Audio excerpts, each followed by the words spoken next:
அஸ்ஸலாமு அலைக்கும். தங்க தண்ணீரில் எழுதப்பட்ட வரிகள்.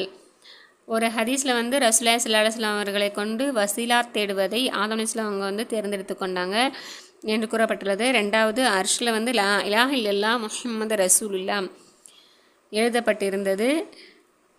சொர்க்கத்தில் நான் நுழைந்தபோது அதன் இரு ஓரங்களிலும் தங்க தண்ணீரினால் 3 வரிகள் வந்து எழுதப்பட்டிருந்ததை நான் கண்டேன் என்று ரசூலுல்லாஹி ஸல்லல்லாஹு அலைஹி வஸல்லம் வந்து சொன்னாங்க.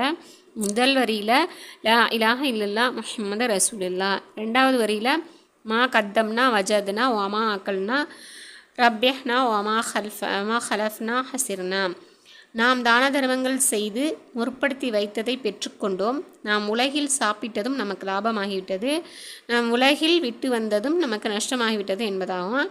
மூன்றாவது வரியில் வந்து உம்மத்தும் முதுனியத்துன் வ ரப்புன் கஃபூர், உம்மத்தினரோ பாவம் செய்பவர்களாக இருக்கிறாங்க, அவர்களின் இரட்சகனோ மன்னிப்பவனாக இருக்கிறான் என்பதாகவும் எழுதப்பட்டிருந்துச்சு. பெரியார் ஒருவர் வந்து கூறுவதாவது, நான் இந்தியாவில் உள்ள ஒரு ஊருக்கு வந்து சென்றபோது இங்கு ஒரு மரத்தை பார்த்தேன். அதனுடைய பழம் வந்து பாதாம் பழத்தை போன்று இருந்துச்சு. 2 மூடிகள் உடையதாகவும் இருந்துச்சு. அதில் நான் அதனை வந்து உடைத்து பார்த்தபோது அதற்குள்ள வந்து பச்சை நிற இலை வந்து சுருட்டப்பட்டு இருந்துச்சு. அதனை நான் வந்து பிரித்து பார்த்தேன். அதில் வந்து லா இலாஹ இல்லல்லாஹ் முஹம்மது ரசூலுல்லாஹ் என்று சிவப்பு எழுத்தில் எழுதப்பட்டிருந்துச்சு. இந்த சம்பவத்தை நான் வந்து அபு யாக்குப் என்னும் பெயருடைய மீனவர் ஒருத்தர்கிட்ட வந்து நான் சொல்லிக்கிட்டு இருந்தேன். ஆச்சரியமான விஷயம், நானும் வந்து ஐலா என்ற ஊரில் வந்து மீன் பிடித்தேன்.